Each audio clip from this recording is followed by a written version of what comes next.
Hi guys, welcome back to another video. In this video, I'm going to be talking about what mistakes I made that really killed my agency when I first started. So in this video, guys, I'm going to take you through 4 or 5 different things that I really regretfully made when I launched my agency 3+ years ago. What was really holding me back to not only signing my first client, but signing multiple clients. And now looking back on it, it's so clear the mistakes I made that I now want to share with you to make sure you don't make them. So watch to the end of the video because there's going to be little hints and tips throughout the video that are going to be really useful that aren't necessarily, right, this is point 3. You know, what I say about the points is going to be super useful as well. So number 1, the mistake I made was massively overpromising. So how I was overpromising was kind of giving guarantees of how much money I could make these brands without really knowing, right, this is how much money I'm actually going to make them. I was kind of just guessing. And I see this a lot. I get messages all the time saying, Harry, how would you feel with if our sales team added £100,000 worth of revenue to a business every year? That's a promise they can't keep. Our agency may not even, it is, but our agency might not be suited to add 100 grand's worth of revenue to our business. Which is why it's so frustrating when I see people send these messages to potential clients saying, Tim, I'm going to add 100 grand worth of revenue in 3 months for you if you just sign with me. I'm going to guarantee 70 bookings. I'm going to guarantee you 70 clients every month for Invisalign, for a dental client every month if you book with me. And all of those things, like, they sound great, but for any experienced business owner who owns a practice or owns a business, they're going to see right through that. Like when people say that to me, I'm like, what are you talking about? You have no idea whether this business is even set up to cope with that type of revenue within 3 months. Like, that might not even be physically possible. Like, you've got to remember, these business owners aren't stupid. They've been around the block for a good 20 years, majority of these people. So they understand, you know, these sales things that people come out with, that people have been coming out with them for years. And when stuff's too good to be true, it usually is. So people just ignore it. Whereas if you come in really realistic, really set in stone, right, this is what I'm going to do. This is what you can expect. Here's some, you know, safety nets of, but if it doesn't potentially work out, you're going to put yourself in such a better position than someone that tries to really over justify and over promise what they're doing. And that's a mistake I made massively when I started.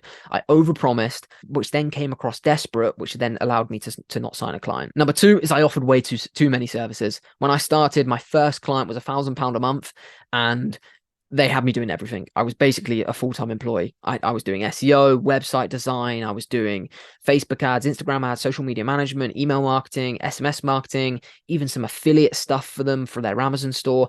I was doing everything, like, and it was just way over the top. I didn't have time to work on any other clients, didn't even have time to search for other clients, because in that 3 months, I was just way overworked. So when you offer that many services, you don't want to be seen as a jack of all trades, master of none, which is what I was massively seen as. So once I learned through that first client of, right, I can't offer this many services. It just doesn't work. It doesn't work for my agency. It doesn't work for me. It's not going to allow me to actually scale my agency to where I want it to go.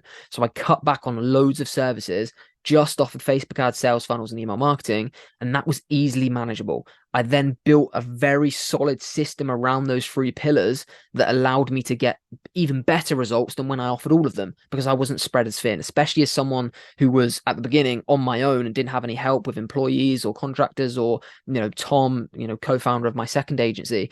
Like, that was a massive struggle of mine. However, that kind of attitude of just taking anything that you get given in that first, to get that first client in order to get the testimonial and the case study, I do still kind of recommend. Not necessarily selling your soul to the devil and becoming an employee, but doing stuff that you need to do in order to sign the client, even though it might not be something that you really want to do.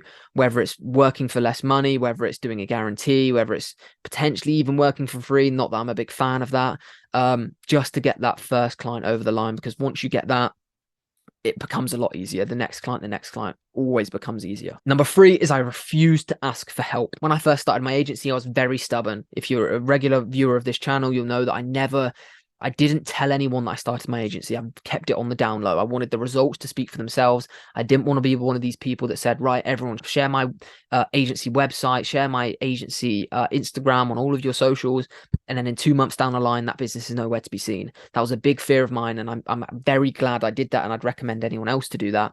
That I didn't care about what anyone else thought. I didn't want to show a really fancy website to my nan or my brother I just wanted a successful agency that allowed me to get to where I wanted to go. However, that did get me into a bit of trouble because I was so stubborn in the sense that I wanted to do it by myself and I wanted to get there off my own back that I never asked for help. Being able to be self-aware enough to understand that you're struggling within your business, to ask for help, whether it's a mentor, whether it's a course, whether it's just dropping Tom and I a message on Instagram saying, Harry, you know what? I'm really struggling here. Can you just give me a few pieces of advice? And we'll 100% do that. We're not one of these assholes that will just reply to you saying, buy my course, otherwise I'm not going to help you. Like, we're never going to do that. We're always going to help. Obviously, to get into the really deep-rooted help, I'm sure you can understand that is what the course was made for. But to just simply ask a question or look over a script or look up at anything, we're more than happy to do that. And we're not going to be some prick on YouTube that says, no, buy our course. Like, we're never going to be those people. So yeah, asking for help was a big problem of mine. Recommend if you're struggling, just reach out to someone, whether it's Tom and I or a different YouTuber, but we will reply to you. Number 4, which really, really helped me, not directly and indirectly, was having a personal brand and documenting my journey. Like, I started my personal brand on Instagram, wasn't to make a course, which most people assume that you've done. You know, you start posting content on Instagram to make a course. I never planned on doing that. I started my personal brand, documenting my journey to keep me accountable. So then people were coming back saying, right, how many outreaches have you done there? If you scroll down on my Instagram, you'll see posts there that said, did 50 LinkedIn messages today, booked 2 meetings, did 1 meeting and signed 1 client. You'll literally see that on my Instagram. And that really helped me, not only directly because it was making me show up every day because I was making sure I posted every day on Instagram to document my journey. It also helped me indirectly because what it did was it made me write down what was going through my head. It made me kind of logistically go through, right, this is what I'm actually doing here. This is what it's led to. It made me think about, right, I've sent 50 DMs. This is what I've got back. Whereas if I wasn't doing that personal brand and documenting it, I don't think I would have put 2 and 2 together. I wouldn't have said, right, I've done 50 messages. What have I actually got back from that? And documenting that journey, even if you don't do it on Instagram, documenting on a spreadsheet and really seeing what you're doing day in, day out, what that leads to is really beneficial. And I'd really recommend you do that. And a personal brand is a great way to do it because eventually you're going to get inbound inquiries. People are going to see you as a figurehead in your industry. And just to finish off that reason why we started the academy, we just got so many messages. I started my personal brand 2 years ago, a year and a bit into my agency. And yeah, I was getting so many messages like, Harry, I see you signing so many clients. How can I help? And I was helping everyone for free to start with, but the messages got so much and it was taking so much time away from my agency. I just physically, I'm sure any business person can understand, you just have to monetize that. It's in order to cut the shit out because I was helping a lot of people that weren't really serious.